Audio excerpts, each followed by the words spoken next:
आज हम पढ़ेंगे निखिलम विधि से भाग करना। निखिलम विधि से ऐसी संख्याओं का भाग किया जा सकता है जिसका जो भाजक है वो आधार से कम होना चाहिए। जैसे एक सवाल हम और लें, 311 भाग 8, तो 97 का आधार 100 होगा क्योंकि ये 100 के नज़दीक की संख्या है। इसी प्रकार ये 8 जो भाजक है वो 10 के नज़दीक की संख्या है, तो इसका आधार 10 होगा।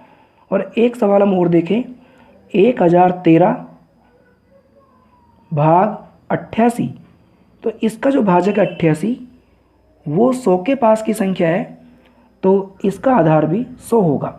परंतु ये तीनों ही जो संख्याएं हैं, तीनों जो भाजक हैं वो अपने अपने आधार से छोटी संख्याएं हैं, छोटे भाजक के आधार से। तो निखिलम विधि से ऐसी संख्याओं का भाग किया जा सकता है जिनका जो भाजक है वो अपने आधार से कम होना चाहिए। अब निखिलम विधि से भाग कैसे किया जा सकता है, इसके लिए हम 3 खंड बनाते हैं,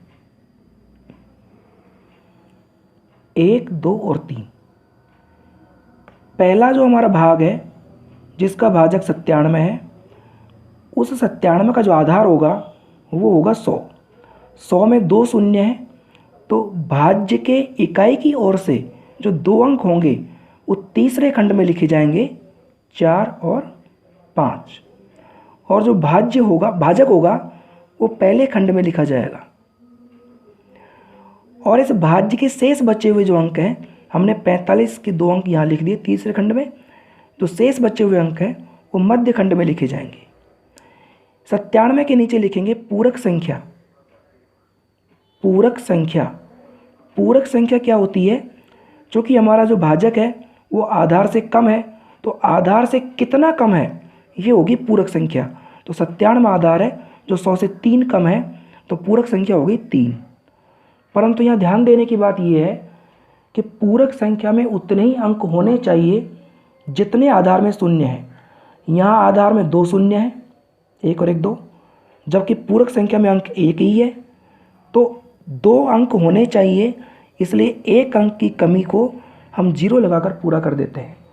यानी 1 हम 0 लगा देंगे तो पूरक संख्या में भी 2 अंक हो जाएंगे।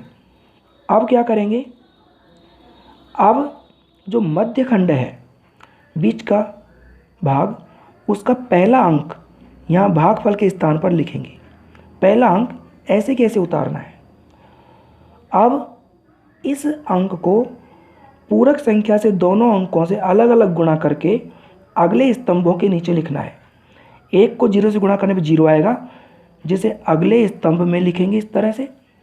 1 को 3 से गुणा करने पर 3 आएगा, जिसे हम यहाँ लिखेंगे। फिर जिस अंक को हमने उतार लिया था उसके अगले वाला स्तंभ जोड़ देंगे, इसका जोड़ कर लेंगे, 0 और 2, 2 में 0 जोड़ा, 2 प्राप्त होगा। वापस जिस स्तंभ को हमने जोड़ लिया उसके अगले स्तंभ के नीचे संख्याएं लिखी जाएंगी गुणा करके। 2 को 0 और 3 से अलग अलग गुणा करेंगे। 2 को 0 से गुणा किया, 0 प्राप्त होगा। 2 को 3 से गुणा किया, 6 आएगा।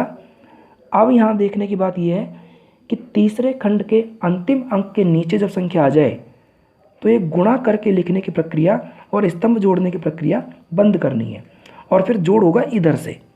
5 और 6 11 का 1, हासिल 1 हो गई जो यहाँ जुड़ेगी, 4 और 1 5 और 3 8। अब ये तो होगा भागफल और ये होगा शेषफल। यहाँ इस शेषफल को ध्यान से देखने की आवश्यकता है। क्यों है?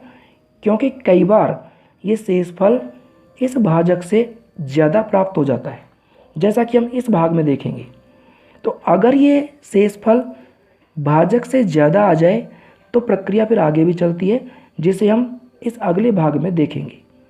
अभी तो भागफल हो जाएगा 12 और शेषफल होगा 81। शेषफल 81। ये अपने प्रश्न के उत्तर होंगे। अब हम दूसरा प्रश्न करते हैं जिसमें है भाज्य तो है 311 और भाजक है 8।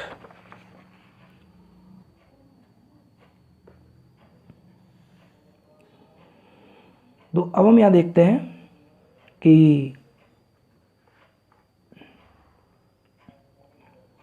311 भाग 8।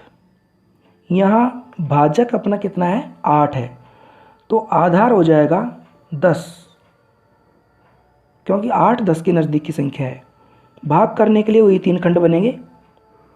3 खंड बनाने के बाद भाजक पहले खंड में लिखा जाएगा और जो भाज्य है, डिविडेंड है, उसका एक अंक तीसरे खंड में जाएगा, क्योंकि आधार में एक 0 है। शेष बचे हुए 2 अंक मध्य खंड में आएंगे। अब हम यहाँ एक लाइन खींच करके 8 के नीचे पूरक संख्या लिखेंगे। पूरक संख्या आधार से अपना भाजक कितना कम है वह होती है जो 2 आएगी, क्योंकि 8 10 से 2 कम है। पहली संख्या मध्य खंड की भागफल के स्थान पर हम लिख देंगे। अब इस 3 को इस पूरक संख्या से गुणा करके अगले स्तंभ में लिखेंगे। 3 दूनी 6। अब इस अगले स्तंभ को जोड़ लेंगे, 7 आएगा। 7 को फिर 2 से गुणा करके अगले स्तंभ में लिखेंगे। 7 दूनी 14। अब इसको जोड़ेंगे तो 14 और 1 15। अब ये जो शेषफल प्राप्त हुआ है, ये 15 अपने भाजक से ज़्यादा है।